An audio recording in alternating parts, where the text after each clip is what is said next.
नमस्कार दोस्तों। भारतीय संविधान में संशोधन का तात्पर्य संविधान में आवश्यक परिवर्तनों को शामिल करने से है ताकि वह समय की आवश्यकताओं और देश के बदलते सामाजिक, आर्थिक एवं राजनीतिक परिवेश के अनुरूप बना रहे। संविधान में संशोधन का प्रावधान अनुच्छेद 368 में दिया गया है।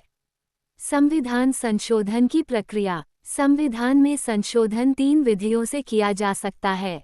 1. साधारण बहुमत द्वारा संशोधन। ये प्रक्रिया सामान्य विधायी प्रक्रिया के तहत होती है। इसमें संसद के दोनों सदनों में साधारण बहुमत मतदान में उपस्थित और मतदान करने वाले सदस्यों का बहुमत से विधेयक पारित किया जाता है। उदाहरण: अनुच्छेद 2, 3, 4, 169 आदि में संशोधन। 2. विशेष बहुमत द्वारा संशोधन। इसके लिए संसद के दोनों सदनों में कुल सदस्य संख्या के कम से कम आधा सदस्य उपस्थित हों और उनमें से 2/3 बहुमत से विधेयक पारित हो। इसके लिए राष्ट्रपति की स्वीकृति आवश्यक होती है।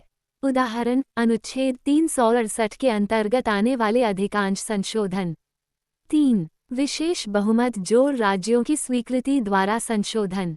कुछ महत्वपूर्ण प्रावधानों को संशोधित करने के लिए संसद में विशेष बहुमत के साथ साथ कम से कम आधे राज्यों की विधानसभाओं की स्वीकृति भी आवश्यक होती है। उदाहरण: संविधान के संघीय ढांचे से संबंधित प्रावधान, राष्ट्रपति एवं राज्यों के संबंध, न्यायपालिका की शक्तियां आदि। अब तक हुए प्रमुख संविधान संशोधन। 1. पहला संशोधन 1951, 9वीं अनुसूची की शुरुआत, भूमि सुधार कानूनों का संरक्षण। 2. 24वां संशोधन 1971, संसद को संविधान संशोधन की स्पष्ट शक्ति दी गई। 3. 42वां संशोधन 1976, इसे लघु संविधान भी कहा जाता है। समाजवादी, धर्मनिरपेक्ष शब्द जोड़े गए। मूल कर्तव्यों अनुच्छेद 51 को जोड़ा गया। 4. 44वां संशोधन 1978, आपातकाल के दौरान दी गई शक्तियों को कम किया गया। 5. 73वां और 74वां संशोधन 1992, पंचायती राज और नगर पालिका प्रणाली को संवैधानिक दर्जा दिया गया। 6. 97वां संशोधन 2011, सहकारी समितियों के अधिकारों को संवैधानिक संरक्षण दिया गया। 7.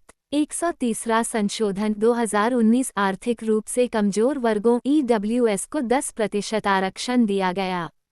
संविधान संशोधन की सीमाएं। केशवानंद भारती बनाम केरल राज्य 1973 के मामले में सुप्रीम कोर्ट ने मूल संरचना सिद्धांत बेसिक स्ट्रक्चर डॉक्ट्रिन दिया, जिसके अनुसार संसद संविधान के मूल ढांचे जैसे न्यायपालिका की स्वतंत्रता, लोकतंत्र, संघीयता, मौलिक अधिकार आदि को नष्ट नहीं कर सकती।